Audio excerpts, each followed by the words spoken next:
1 ദിനവൃത്താന്തം അധ്യായം 16. ഇങ്ങനെ അവർ ദൈവത്തിന്റെ പെട്ടകം കൊണ്ടുവന്നു. ദാവീദ് അതിനായിട്ട് അടിച്ചിരുന്ന കൂടാരത്തിനകത്ത് വെച്ചു. പിന്നെ അവർ ദൈവത്തിന്റെ സന്നിധിയിൽ ഹോമയാഗങ്ങളും സമാധാനയാഗങ്ങളും കഴിച്ചു.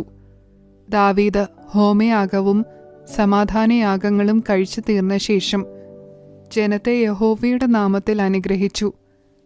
അവൻ ഇസ്രായേലിൽ ഓരോ പുരുഷനും സ്ത്രീക്കും ആളൊന്നിന് ഒരപ്പവും 1 ഖണ്ഡം ഇറച്ചിയും 1 മുന്തിരിങ്ങ കട്ട വീതം വിഭാഗിച്ചു കൊടുത്തു. അവൻ യഹോവയുടെ പെട്ടകത്തിനു മുൻപിൽ ഇസ്രായേലിന്റെ ദൈവമായ യഹോവയ്ക്ക് കീർത്തനവും വന്ദനവും സ്തോത്രവും ചെയ്യുവാൻ ലേവ്യരിൽ നിന്ന് ശുശ്രൂഷകന്മാരെ നിയമിച്ചു. ആസാഫ് തലവൻ, രണ്ടാമൻ സെക്കരിയാവ്, പിന്നെ യെയീയേൽ, ഷെമീരാമോത്ത്, യെഹീയേൽ, മത്തിഥ്യാവ്, എലിയാബ്, ബെനായാവ്, ഓബേദേദോം, യെയീയേൽ എന്നിവർ വീണയും കിന്നരവും വായിച്ചു. ആസാഫ് കൈത്താളം കൊട്ടി. പുരോഹിതന്മാരായ ബെനായാവും യഹസിയേലും ദൈവത്തിന്റെ നിയമപ്പെട്ടകത്തിന്റെ മുൻപിൽ നിരന്തരം കാഹളമൂതി.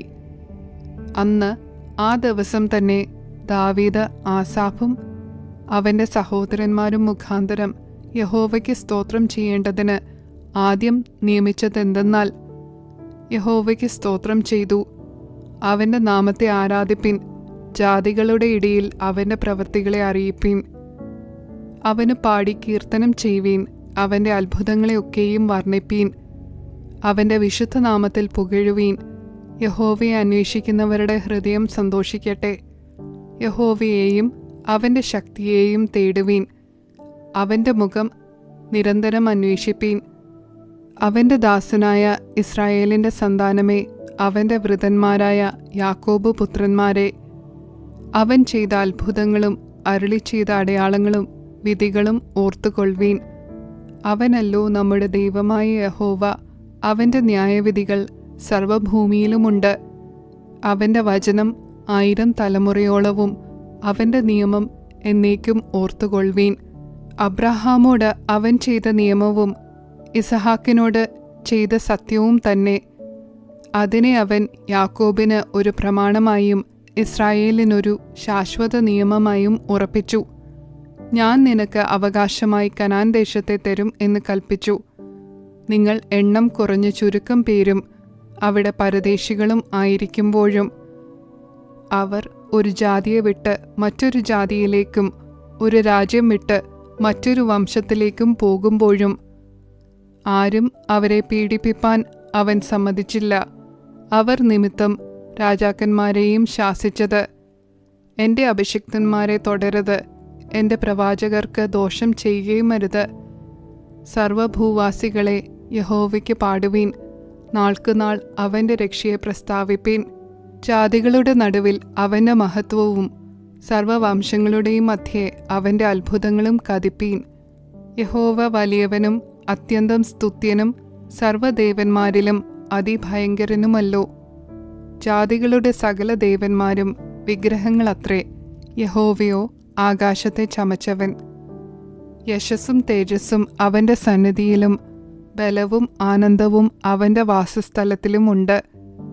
ജാതികളുടെ കുലങ്ങളെ യഹോവയ്ക്ക് കൊടുപ്പീൻ, യഹോവയ്ക്ക് അവന്റെ നാമത്തിന്റെ മഹത്വം കൊടുപ്പീൻ. കാഴ്ചയുമായി അവന്റെ സന്നിധിയിൽ ചെല്ലുവീൻ, വിശുദ്ധ ഭൂഷണം ധരിച്ചുകൊണ്ട് യഹോവയെ നമസ്കരിപ്പീൻ. സർവഭൂമിയെ അവന്റെ സന്നിധിയിൽ നടുങ്ങുക, ഭൂതലം കുലുങ്ങാതെ വണ്ണം സ്ഥാപിതമാകുന്നു. സ്വർഗം ആനന്ദിക്കട്ടെ, ഭൂമി ഉല്ലസിക്കട്ടെ, യഹോവ വാഴുന്നു എന്ന് ജാതികളുടെ മധ്യേ ഘോഷിക്കട്ടെ. സമുദ്രവും അതിൻ്റെ പൂർണ്ണതയും മുഴങ്ങട്ടെ, വയലും അതിലുള്ളതൊക്കെയും ആഹ്ലാദിക്കട്ടെ. അന്ന് വനത്തിലെ വൃക്ഷങ്ങൾ യഹോവയുടെ മുൻപിൽ ആർക്കും, അവൻ ഭൂമിയെ വിധിപ്പാൻ വരുന്നുവല്ലോ. യഹോവയ്ക്ക് സ്തോത്രം ചെയ്യുവീൻ, അവൻ നല്ലവനല്ലോ, അവന്റെ ദയന്നേക്കുമുള്ളത്. ഞങ്ങളുടെ രക്ഷയായ ദൈവമേ, ഞങ്ങളെ രക്ഷിക്കണമേ. തിരുനാമത്തെ വാഴ്ത്തി നിന്റെ സ്തുതിയിൽ പുകഴുവാൻ ജാതികളുടെ ഇടയിൽ നിന്ന് വിടുവിച്ച് ശേഖരിക്കണമേ എന്ന് പറവീൻ. ഇസ്രായേലിൻ ദൈവമായ യഹോവ എന്നും എന്നേക്കും വാഴ്ത്തപ്പെട്ടവൻ. സകല ജനവും ആമേൻ എന്ന് പറഞ്ഞ് യഹോവയെ സ്തുതിച്ചു. ഇങ്ങനെ പെട്ടകത്തിന് മുൻപിൽ ദിവസം പ്രതിയുള്ള വേലയുടെ ആവശ്യം പോലെ നിത്യം ശുശ്രൂഷിക്കേണ്ടതിന് ആസാഫിനെയും അവൻ്റെ സഹോദരന്മാരെയും ഓബേദേദോമിനെയും അവരുടെ സഹോദരന്മാരായ 68 പേരെയും യഹോവയുടെ പെട്ടകത്തിൻ മുൻപിലും യദൂദൂൻ്റെ മകനായ ഓബേദേദോമിനെയും ഹോസയെയും വാതിൽ കാവൽക്കാരായും നിർത്തി. പുരോഹിതനായ സാദോക്കിനെയും അവൻ്റെ സഹോദരന്മാരായ പുരോഹിതന്മാരെയും ഗിബിയോനിലെ പൂജാഗിരിയിൽ യഹോവയുടെ തിരുനിവാസത്തിൻ മുൻപിൽ യഹോവ ഇസ്രായേലിനോട് കൽപ്പിച്ചിട്ടുള്ള അവൻ്റെ ന്യായപ്രമാണത്തിൽ എഴുതിയിരിക്കുന്ന പ്രകാരമൊക്കെയും രാവിലെയും വൈകുന്നേരവും നിത്യം ഹോമപീഠത്തിന്മേൽ യഹോവയ്ക്ക് ഹോമയാഗം കഴിപ്പാനും അവരോടുകൂടെ ഹേമാൻ, യദൂദൂൻ മുതലായി പേർ വിവരം പറഞ്ഞിരിക്കുന്ന ശ്രേഷ്ഠന്മാരെയും അവൻ്റെ ദയ എന്നേക്കുമുള്ളത് എന്നിങ്ങനെ യഹോവയ്ക്ക് സ്തോത്രം ചെയ്യുവാനും നിയമിച്ചു. അവരോടുകൂടെ ഹേമാനെയും യദൂദൂനെയും കാഹളം, കൈത്താളം എന്നിങ്ങനെ ദിവ്യസംഗീതത്തിനായുള്ള വാദ്യങ്ങളെ ധ്വനിപ്പിക്കേണ്ടതിന് നിയമിച്ചു. യദൂദൂൻ്റെ പുത്രന്മാർ വാതിൽ കാവൽക്കാരായിരുന്നു. പിന്നെ സർവ്വജനവും ഓരോരുത്തൻ താൻ്റെ വീട്ടിലേക്ക് പോയി. ദാവീദും തൻ്റെ കുടുംബത്തെ അനുഗ്രഹിപ്പാൻ മടങ്ങിപ്പോയി. 1 ദിനവൃത്താന്തം അധ്യായം 17. ദാവീദ് തൻ്റെ അരമനയിൽ വസിച്ചിരിക്കും കാലത്ത് ഒരു നാൾ നാഥാൻ പ്രവാചകനോട്, ഇതാ ഞാൻ ദേവദാരു കൊണ്ടുള്ള അരമനയിൽ വസിക്കുന്നു. യഹോവയുടെ നിയമപ്പെട്ടകമോ തിരശീലകൾക്ക് കീഴേ ഇരിക്കുന്നു എന്ന് പറഞ്ഞു. നാഥാൻ ദാവീദിനോട്, നിന്റെ താൽപ്പര്യം പോലെയൊക്കെയും ചെയ്താലും യഹോവ നിന്നോടുകൂടെയുണ്ട് എന്ന് പറഞ്ഞു. എന്നാൽ അന്ന് രാത്രി നാഥാന് ദൈവത്തിൻ്റെ അരുളപ്പാടുണ്ടായതെന്തെന്നാൽ, നീ ചെന്ന് എൻ്റെ ദാസനായ ദാവീദിനോട് പറക, യഹോവ ഇപ്രകാരം അരുളി ചെയ്യുന്നു, എനിക്ക് വസിപ്പാനുള്ള ആലയം പണിയേണ്ടത് നീയല്ല. ഞാൻ ഇസ്രായേലിനെ കൊണ്ടുവന്ന നാൾ മുതൽ ഇന്നുവരെയും ഞാൻ ഒരാലയത്തിൽ വാസം ചെയ്യാതെ കൂടാരത്തിൽ നിന്ന് കൂടാരത്തിലേക്കും നിവാസത്തിൽ നിന്ന് നിവാസത്തിലേക്കും സഞ്ചരിച്ചു. എല്ലാ ഇസ്രായേലിനോടും കൂടെ സഞ്ചരിച്ചു വന്ന സ്ഥലങ്ങളിൽ എവിടെ വെച്ചെങ്കിലും എൻ്റെ ജനത്തെ മേയിപ്പാൻ ഞാൻ കൽപ്പിച്ചാക്കിയ ഇസ്രായേൽ ന്യായാധിപതിമാരിൽ ആരോടെങ്കിലും, നിങ്ങൾ എനിക്ക് ദേവദാരു കൊണ്ട് ഒരു ആലയം പണിയാതെ ഇരിക്കുന്നത് എന്ത് എന്ന ഒരു വാക്ക് ഞാൻ കൽപ്പിച്ചിട്ടുണ്ടോ?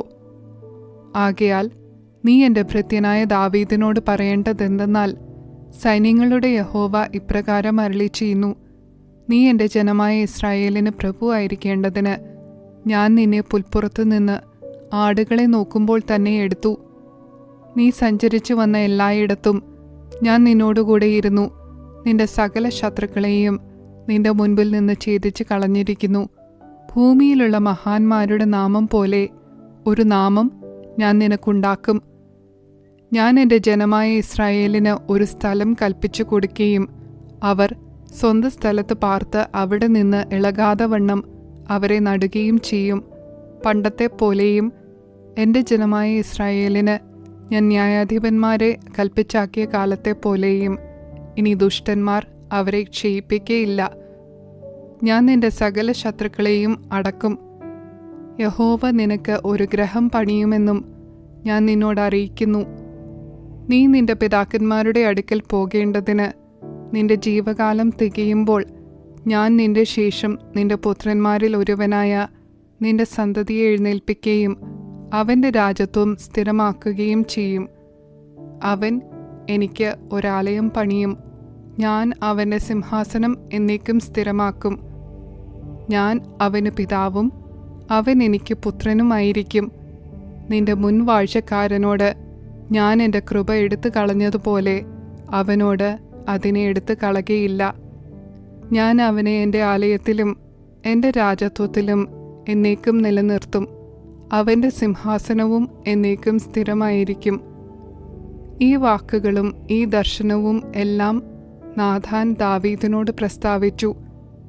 അപ്പോൾ ദാവീദ് രാജാവ് അകത്ത് ചെന്നു യഹോവയുടെ സന്നിധിയിലിരുന്ന് പറഞ്ഞതെന്തെന്നാൽ, യഹോവയായ ദൈവമേ, നീ എന്നെ ഇത്രത്തോളം കൊണ്ടുവരുവാൻ ഞാൻ ആർ?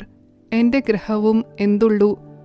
ദൈവമേ, ഇതും പോരാ എന്ന് തോന്നിയിട്ട്, യഹോവയായ ദൈവമേ, വരുവാനുള്ള ദീർഘകാലത്തേക്ക് അടിയൻ്റെ ഗ്രഹത്തെക്കുറിച്ചും നീ അരുളി ചെയ്യുകയും ശ്രേഷ്ഠ പദവിയിലുള്ള മനുഷ്യൻ്റെ അവസ്ഥയ്ക്കൊത്തവണ്ണം എന്നെ ആദരിക്കുകയും ചെയ്തിരിക്കുന്നു.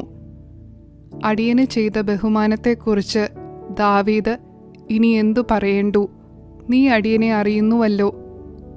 യഹോവേ, അടിയൻ നിമിത്തവും നിന്റെ പ്രസാദപ്രകാരവും നീ ഈ മഹിമയൊക്കെയും പ്രവർത്തിച്ച് ഈ വൻകാര്യമെല്ലാം അറിയിച്ചു തന്നിരിക്കുന്നു. ഞങ്ങൾ സ്വന്തം ചെവി കൊണ്ട് കേട്ടതൊക്കെയും ഓർത്താൽ, യഹോവേ, നിന്നെപ്പോലെ ഒരുത്തനുമില്ല, നീയല്ലാതെ ഒരു ദൈവവുമില്ല.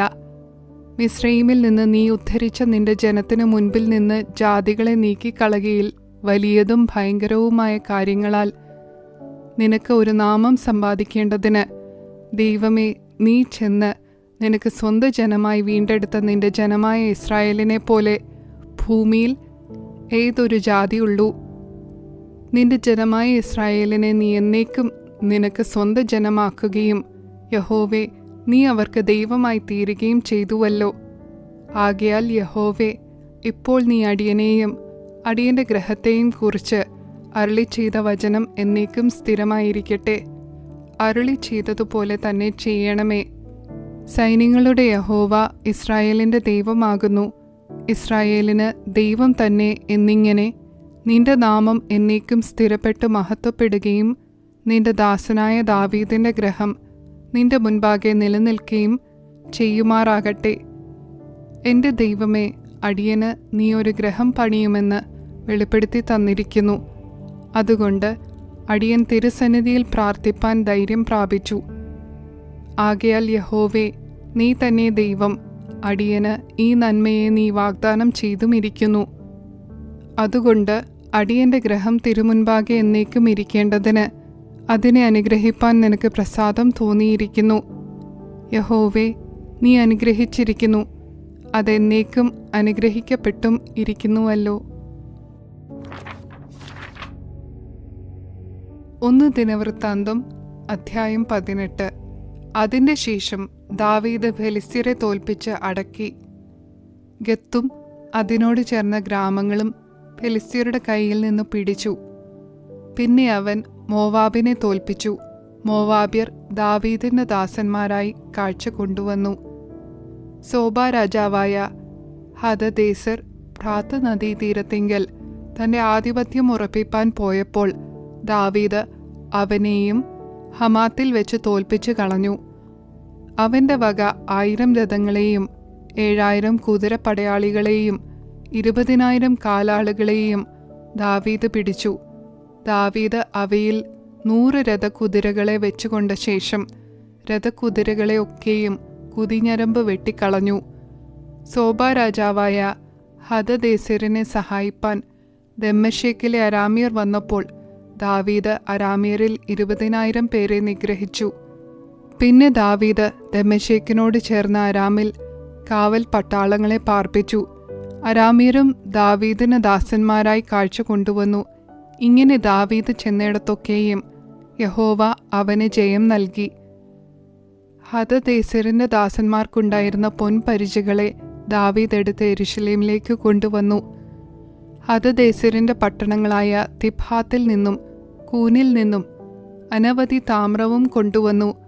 അതുകൊണ്ട് ശലോമോൻ താമ്രക്കടലും സ്തംഭങ്ങളും താമ്രപാത്രങ്ങളും ഉണ്ടാക്കി.